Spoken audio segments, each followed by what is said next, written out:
তিনি সৌদি আরবে গেছেন, সেখানে বসে বলেছেন না আমার কোনো টাকা দরকার নাই, আমি ভিক্ষা চাই না।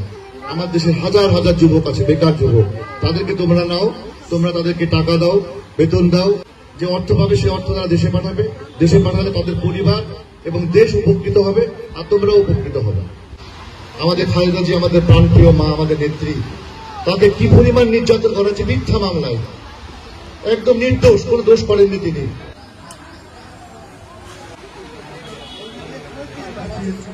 আমাদের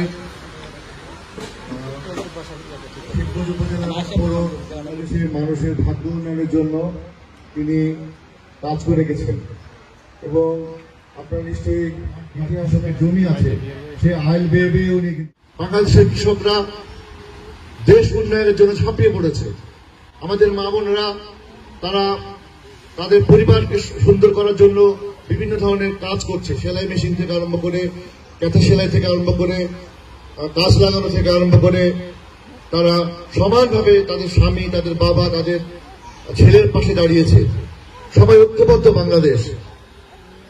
শ্রমিকরা পরিশ্রম করে আমাদের যে কাপড় বিদেশ থেকে আমদানি করা হতো সেই কাপড় উৎপাদন করছে, বাংলাদেশের সাধারণ মানুষের শাড়ি তৈরি করছে, সবকিছু তৈরি করছে। তার মানে গোটা দেশ এক হয়ে এই বাংলাদেশকে একদম একটা মর্যাদাশীল জাতি হিসেবে প্রতিষ্ঠিত করার জন্য কাজ করে যাচ্ছে। তিনি সৌদি আরবে গেছেন, সেখানে বসে বলেছেন না আমার কোনো টাকা দরকার নাই, আমি ভিক্ষা চাই না।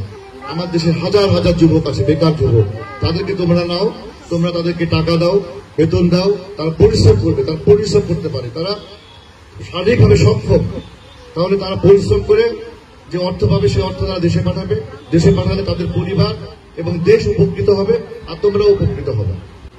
এইভাবে আজকে আমাদের 1.5 কোটি মতো যুবক আজকে গোটা বিশ্বে কাজ করছে, যেখান থেকে অর্থ পাঠাচ্ছে, রেভিডেন্স পাঠাচ্ছে এবং সেটা দিয়ে বাংলাদেশের উন্নয়ন ঘটছে। তো সেই রাষ্ট্রপতি জিয়াউর রহমানকে স্মরণ করার জন্য আজকে আমরা এখানে এসেছি। শকুনের মতো, রাক্ষসের মতো রক্ত শোষণ করে খাচ্ছিল বাংলাদেশের উপার্জিত টাকা। আমাদের লক্ষ লক্ষ যুবকরা যারা দেশে কাজ করছে, কষ্ট করে পরিশ্রম করে নিজের রক্ত ঘামকে ঝরিয়ে অর্থ উপার্জন করে বাংলাদেশে পাঠাচ্ছে, সেই বাংলাদেশের ব্যাংক খালি করে টাকা পাচার করছে এই শেখ হাসিনা, তার পরিবারের সকলে দেশের বাইরে সকল জায়গায় চুরি, লুটপাট, দুর্নীতি। আর কেউ যদি বাধা দেয় তাহলে তাকে রাতের বেলা গুম করছে, তার র্যাব, তার পুলিশ, তার ডিবি, তার বিভিন্ন গোয়েন্দা সংস্থা তাদেরকে নিয়ে চলে যাচ্ছে, ক্রস ফায়ার করে কোথায় ফেলে রাখছে। আমরা চাই আমাদের মা বোনেরা আগামী দিনে এই যে রক্ত দিল, এই যে আমাদের আবু সাইদ বুক ফেলে দিয়ে বুকের ভিতরে বুলেট ধারণ করলো, জীবন দিয়ে দিল, জীবনে মায়া করলো না। আর তার মেয়ে শেখ হাসিনা তার বাবার চেয়ে তো জঘন্য ছিল।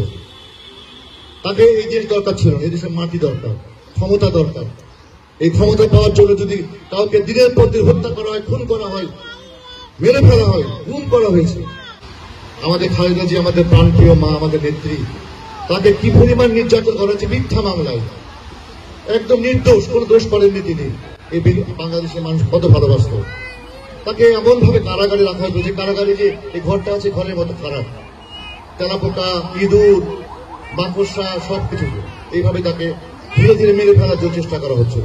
হাসপাতালে চিকিৎসার নামে তার শরীরে স্লো পয়জনিং করে মেরে ফেলা হচ্ছিল, কিন্তু আল্লাহ তাকে বাঁচিয়েছে। আগামী দিনে জামাত শিবির যদি আসে, তাহলে তারা যদি বেহেশতের টিকিট দিতে চায়, আমি তার জবাব দিব। কোথায় কোরআন শরীফের কোন আয়াতে লেখা আছে আমাকে দেখান, আর না দেখাতে পারলে ঘর থেকে বাড়াতে পারবে না, আটকে রাখবে এখানে। এই কথাটুকু বলতে হবে, আর কিছু ভালো লাগবে না। যে ভালোভাবে বলবে, সুন্দরভাবে কথা বলতে পারবে, কোনো লজ্জা কিছু নেই। সবাই তো আমরা আপন, সবাই তো আমরা ভাই বোন, সবাই তো আমরা সন্তান, লজ্জার কিচ্ছু নেই। প্রথম স্থান অধিকার করেছেন রেবা খাতুন, দ্বিতীয় স্থান অধিকার